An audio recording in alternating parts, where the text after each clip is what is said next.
कुटुंबात त्यांच्या भावना काय आहेत या सगळ्याची जाणीव मला सुद्धा आहे. राजकारणामुळे अशी नाती तुटत नसतात हे लक्षात घ्या.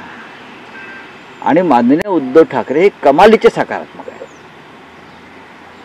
कमालीचे म्हणजे कुठपर्यंत? आता ते तुम्ही एक पट्टी घ्या आणि ते मोजत राहा, पण ते कमालीचे सकारात्मक आहेत की महाराष्ट्राचं मराठी माणसाचं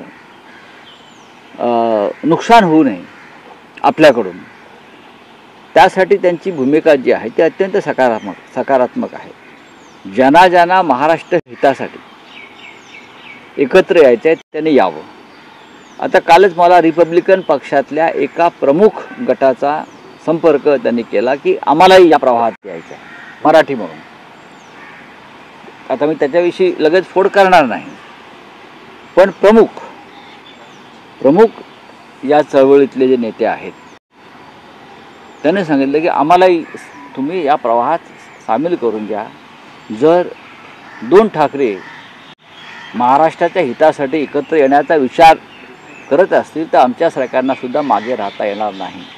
जसं संयुक्त महाराष्ट्र चळवळीत डॉक्टर बाबासाहेब आंबेडकर यांनी सहभाग घेतला, पुढाकार घेतला आणि महाराष्ट्र आणि मराठी माणसाची एकजूट अधिक बळकट करण्याचा प्रयत्न केला, त्या पद्धतीनं रिपब्लिकन म्हणजे आंबेडकरी चळवळीतले अनेक प्रमुख लोक आता संपर्क करायला लागलेले आहेत. कारण प्रत्येकाला वाटतं की आम्ही मराठी आहोत आणि मराठी म्हणून या मुंबईवरती आपला ठसा हा कायम राहिला पाहिजे.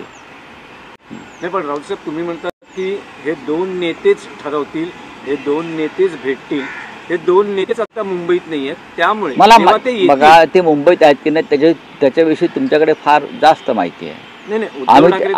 आम्ही त्यांच्या इतके जवळ असून अजून आम्हाला माझ्याकडे माहिती नाही आहे. मी त्यांना आता भेटायला जातो आहे माननीय उद्धव ठाकरे साहेबांना. त्यांची माझी आता अपॉइंटमेंट आहे, थोड्या वेळाने आम्ही भेटतोय. सकाळीच त्यांची माझी चर्चा झाली. तुम्हाला लंडनला जावं लागेल बरं का. तर बघू ना त्यात काय झालं. 2 नेत्यांना जर 2 नेते कसले 2 भाऊ जर भेटणार असतील ते भेटू द्या की. आम्ही त्यांच्याबरोबर असू ना. आम्ही कुठे जातो. मी तर दोन्हीचा पाहुणा आहे. एक गमतीने घ्या. नाही, मग त्यासाठी तुम्हाला कॅफेतही जावं लागणार.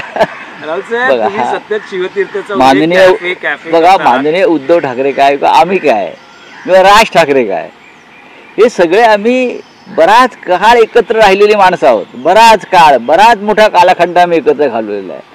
राज ठाकरे यांचे वडील जे आहेत माननीय श्रीकांत ठाकरे संगीतकार, त्यांच्यानी माझं तर अत्यंत जिव्हाळ्याचं नातं, सगळ्यांशीच नातं आहे ना. राजकारणामुळे मार्ग वेगळे झाले तरी पण भावनेचा ओलावा असतो आणि तो असायला काहीच हरकत नाही. आम्ही राजकीय दृष्ट्या किती भांडत राहिलो, शरद पवारांशी भांडत राहिलो, पण ओलावा राहिला, आजही आहे. तुम्हाला राजकारणामध्ये कटुताच पाहिजे का? महाराष्ट्रात नको. महाराष्ट्रातल्या राजकारणातली कटुता आणि विष हे भारतीय जनता पक्षाने निर्माण केलं. नाही तर महाराष्ट्र असा कधीच नव्हता.